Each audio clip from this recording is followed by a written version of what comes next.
नामकरण हुआ, खूब न्योछावर हुआ, आनंद उत्सव बीतता गया और समय भी बीतता गया। कुछ पता नहीं चला समय कैसे 1 माह चला गया। जब मेरे प्रभु अवतार लिए थे तो सब लोग दर्शन के लिए आते जाते थे। सूर्य नारायण देव जी अयोध्या जी के ऊपर आकर के स्तंभित हो गए। रात्रि का बोध होने लगा, दिन ही दिन खूब दर्शन पा रहे थे। एक दिन माता कौशल्या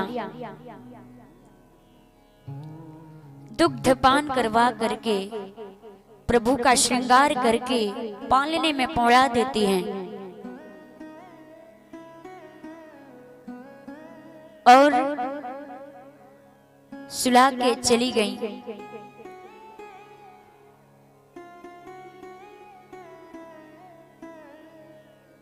अपने कार्य पे अब मेरे प्रभु अपनी लीला प्रारंभ करते हैं। प्रभु ने सोचा कि मैया भी मुझे अपना पुत्र ही बना के रख ली है। अब मैया जैसे गई स्नान के लिए, उधर से वापस आती हैं, जैसे ही देखी कि लल्ला पूजन वाले घर में आकर के लड्डू का भोग लगा रहे। दौड़ती हुई मैया गई पालने के पास। अरे मैं तो पालने में पौड़ा करके गई थी और ये लल्ला मेरा के लड्डू खा रहा है। दौड़ती हुई गई, वहां देखती है लल्ला तो खूब ठाठ से सो रहा है। फिर दौड़ती हुई आई, देखती है लड्डू खा रहा है। फिर दौड़ती हुई गई, मैया के मति भ्रम में पड़ गई, भ्रमित हो गई मैया। यहाँ वहां दुई बालक देखा, मति भ्रम मोर की आन विशेखा। यहाँ और वहां एक ही बालक को दोनों जगह देख करके मैया चकित हो गई, मति भ्रम में पड़ गई। मैया ने सोचा ये क्या, मैं सपने तो नहीं देख रही हूँ। माँ को भगवान ने अद्भुत रूप का दर्शन करवाया। चतुर्भुज रूप जैसे ही प्रभु धारण कर लिए और माँ को भगवान ने अनेकों सूर्य, अनेक चंद्र, ब्रह्मांड, ब्रह्मा, विष्णु, शिव सब दर्शन कराए। नदियां, पर्वत, वन प्रदेश, माया शक्ति जो जीव को नचाती है वो भी दर्शन मेरे प्रभु माता कौशल्या को करा दिया। मैया थरथरा के कांपने लगी और दोनों हाथ को जोड़ लेती हैं कि हे प्रभु, आप मुझे वचन दीजिए कि आपकी माया मुझे कभी नहीं व्यापे।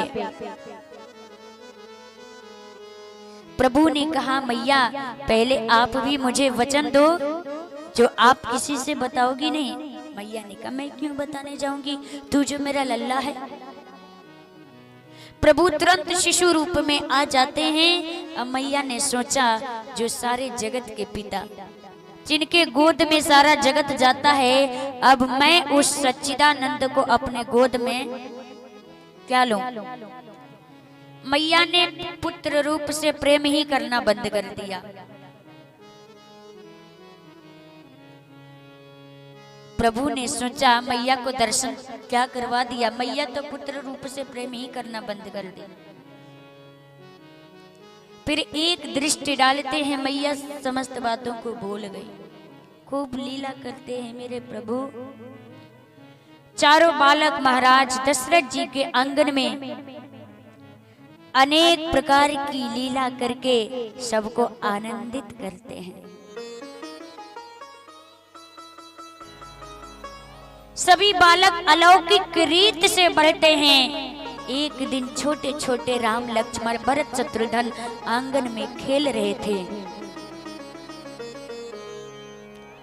हाथ में माखन और रोटी मेरे प्रभु को दशरथ जी महाराज दे देते हैं और भोजन करने के लिए बैठते हैं। वहां पे देखिए बाबा तुलसी बड़ा सुंदर भाव, भोजन करत बुलावत राजा। ये नहीं कि पिताजी बुला रहे हैं, नहीं, लिखते हैं भोजन करत बुलावत राजा।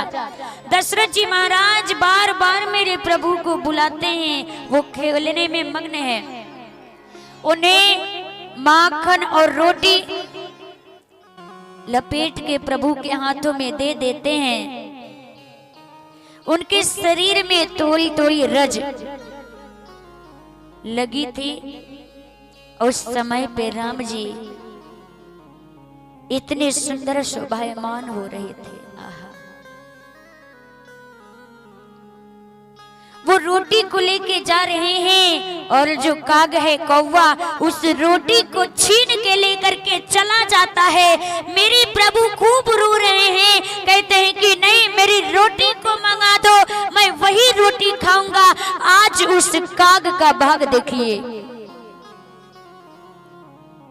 काग के भाग कहाँ कहिए, हरि हाथन सो ले गए माखन रोटिया।